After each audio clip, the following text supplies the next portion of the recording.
आज की कहानी बेईमानी। मैं आज बहुत खुश हूँ क्योंकि आज मेरी पहली सैलरी आई है। अपने छोटे से शहर में मैं यहाँ अपनी पढ़ाई पूरी करने आया था। पापा तो चाहते थे कि मैं अपनी पूरी पढ़ाई पर ही ध्यान दूँ, लेकिन मैंने घर की हालत देखी है। पढ़ाई के साथ मैंने नौकरी भी की, घर का लोन भी है और पढ़ाई पूरी करने के बाद भी तो यही करना है। पार्ट टाइम एक जॉब ज्वाइन कर लिया है जिसमें मुझे 12,000 रुपये मिल रहे थे। पहले महीने की सैलरी लिए रक्षाबंधन मनाने में अपने घर के लिए रवाना हुआ।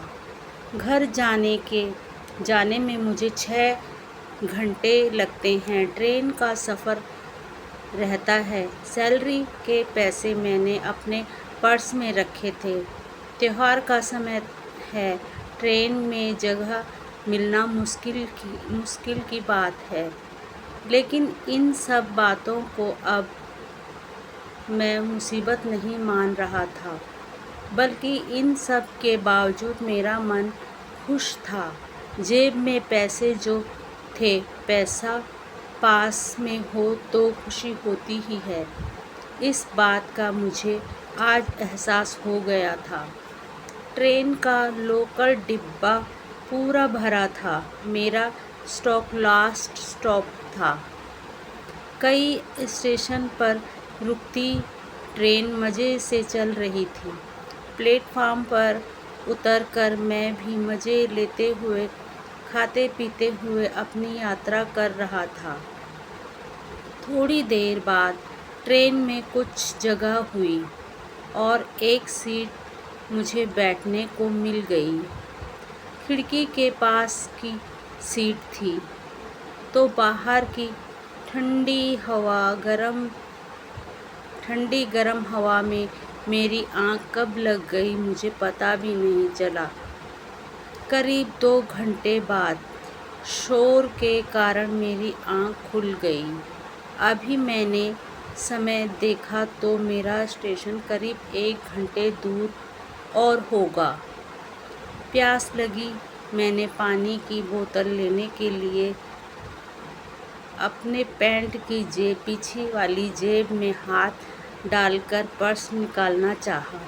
मेरी तो जैसे जान ही निकल गई। मेरा पर्स मेरी पॉकेट में नहीं था।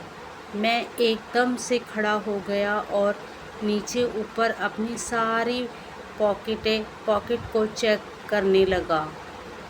सीट के नीचे, बैग में, हर जगह देखा, लेकिन मेरा पर्स कहीं नहीं था। पड़ोस में खड़े और बैठे सबको भी पता चल गया था कि मेरा पर्स खो गया। मैंने सबसे पूछा भी, लेकिन सभी का जवाब ना था। सोने के पहले जिस प्लेटफार्म पर भी ट्रेन रुकी थी, लगभग हर प्लेटफार्म पर मैं ट्रेन के नीचे उतरा था कुछ ना कुछ लेने। वहाँ किसी ने मेरा पर्स चोरी कर लिया।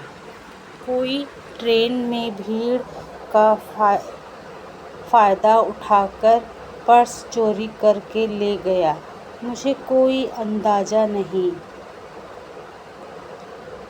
कुछ घंटों पहले मैं खुश था, अब वो सारी खुशी मेरी चली गई। यहाँ पर्स में पैसों के साथ मेरी कुछ आईडी भी थी, जिसके जाने का भी मुझे दुख था। मेरी पहली कमाई जिससे मेरा त्योहार अच्छा होता। सभी के लिए मैंने उन पैसों से कुछ ना कुछ लेने का सोच रखा था। मेरे लिए वो पैसे बहुत थे। बस मैं सर पकड़ कर बैठा रहा। मेरा स्टॉप सबसे लास्ट था। और वो भी आ गया था। ट्रेन से अब उतरने लगे। मैं बस यही अपनी सीट पर बैठा रहा, सबको जाते हुए उतरते हुए देख रहा था। मैं इतना लापरवाह कैसे हो सकता हूँ, यह मैं सोच रहा था।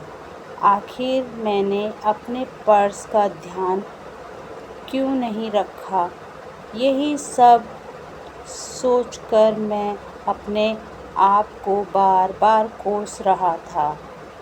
ट्रेन खाली होने के थोड़ी देर बाद तक मैं यहीं बैठा रहा। फिर आखिरकार मैंने खुद को संभाला। मैं अपनी सीट से उठा और दरवाजे की ओर जाने लगा। आंखें मेरी अब भी यहाँ वहाँ मेरे पर्स को ही खोज रही थी। सोच रहा था कि क्या पता यहीं कहीं पड़ा होगा मेरा पर्स। इसलिए मैं सब सीट के नीचे एक बार फिर देखते हुए जा रहा था।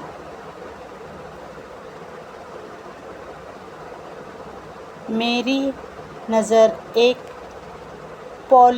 पॉलीथीन पर पड़ी जो सीट के नीचे थी। उसको उठाकर मैंने खोलकर देखा। उसमें एक हैंडबैग निकला।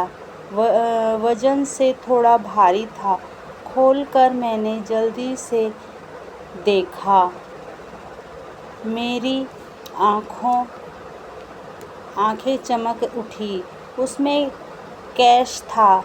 मैंने फटाफट वो बैग को वापस बंद किया और उस बैग को मैंने अपने बड़े बैग में डाल दिया। मैंने उसे ठीक से देखा भी नहीं कि कितने पैसे उसमें हैं। मैंने सिर्फ यही सोचा कि जल्दी से यहाँ से निकलूँ। क्या पता जिसका बैग छूट गया कहीं वो वापस ना आ जाए। मैंने मन में यही सोचा कि शायद यह मेरे लिए ही छूटा है। भगवान चाहता है कि यह मुझे मिले। इसमें इतना पैसा है कि मेरी और मेरे घरवालों की कुछ समस्या तो हल हो ही सकती है।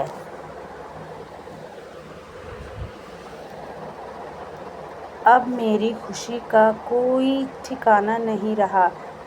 मैं अब पहले से भी ज़्यादा खुश था।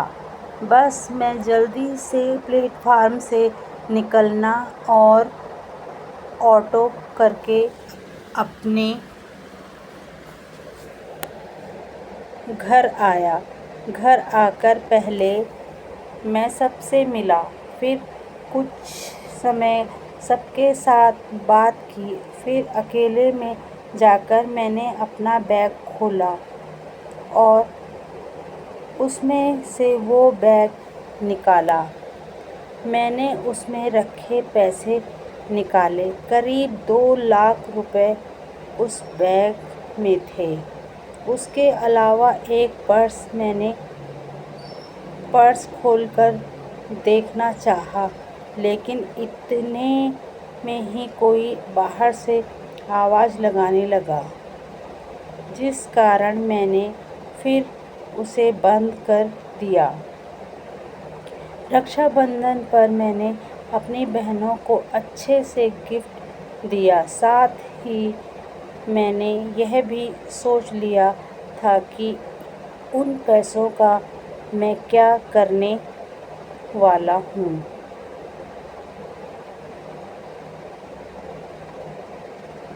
इस बारे में मैंने घर पर कुछ नहीं कहा। सिर्फ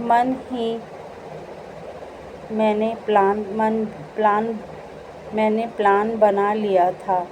पापा के एक लोन की किस्तें बाकी थी। मैंने उसमें से उन्हें बिना बताए 30,000 रुपये किस्त कर दी, ताकि बाकी के पैसों को भी ऐसे ही इस्तेमाल करने वाला था।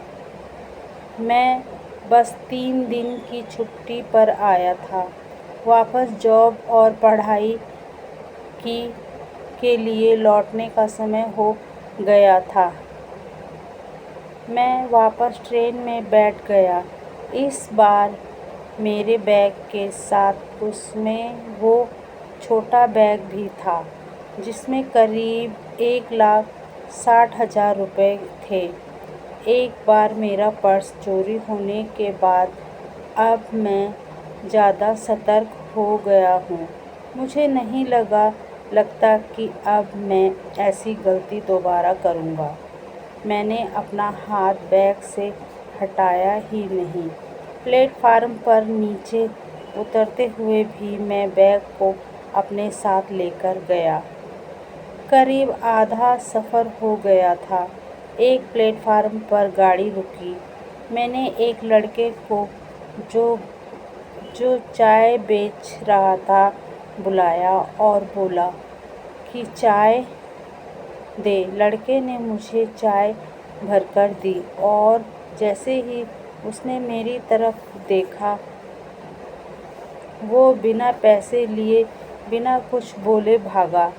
मैंने उसे आवाज़ लगाई कि भाई छोटू, कहाँ जा रहा है?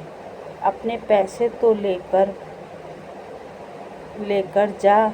पर वो भागा ही जा रहा था। कुछ मिनट बाद वो दिखाई देना बंद हो गया। शायद प्लेटफार्म के बाहर किसी दुकान में गया था। ट्रेन का समय हुआ। हॉर्न बजा। धीरे धीरे गाड़ी प्लेटफार्म से निकलने लगी। तभी वो लड़का फिर से दौड़ता हुआ मेरी खिड़की पर आया। बोला, भाई अपना पर्स लो। उसने मेरे हाथ में मेरा पर्स दिया। वो वहीं रुक गया और ट्रेन ने धीरे धीरे स्पीड पकड़ ली। उसके चेहरे पर जो मुस्कान और संतोष था, वो मेरे कलेजे तक चला गया। मैंने अपना पर्स देखा। उसमें सब वैसा ही था। उतने ही रुपए थे। एक भी कम नहीं हुआ था। उस लड़के से कुछ कहने का समय ही नहीं मिला। उसकी हालत भले ही तंग हो, लेकिन उसको और उसके परिवार को नींद अच्छी आती होगी। अब मैं यह सोच रहा था कि भगवान अब मुझे क्या दिखाना और सिखाना चाहता है। मैंने एक बैग लिया और उसके पैसे अपने समझे, जबकि एक लड़का मुझसे काफ़ी छोटा मुझे ज़िंदगी की बड़ी सीख दे गया।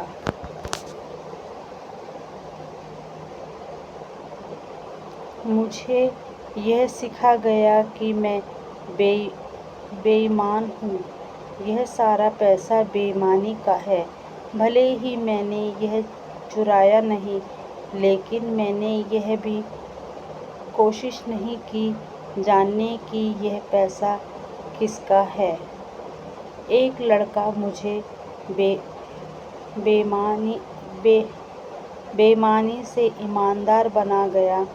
मैंने अपने कमरे में जाकर सबसे पहले उस बैग में देखा कि कहीं कुछ पता एड्रेस मिल जाए।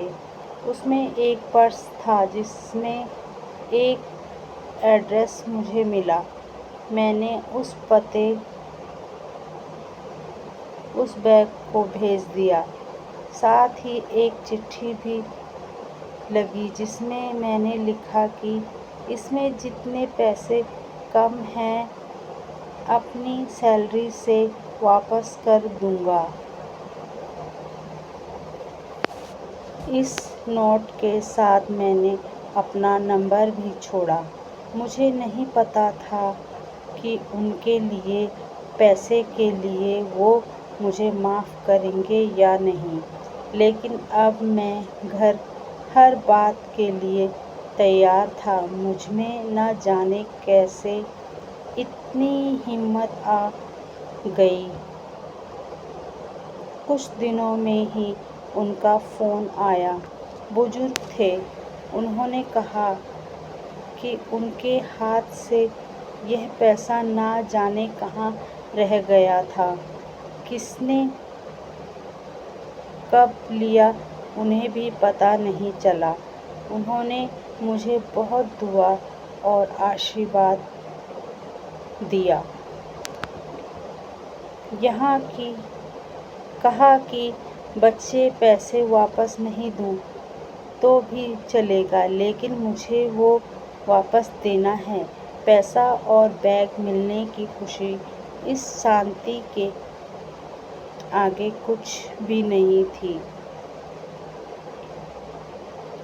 यह कुछ अलग ही थी। उस लड़के ने मेरी ज़िंदगी बदल दी। भगवान मुझे यह सीख देना चाहता था।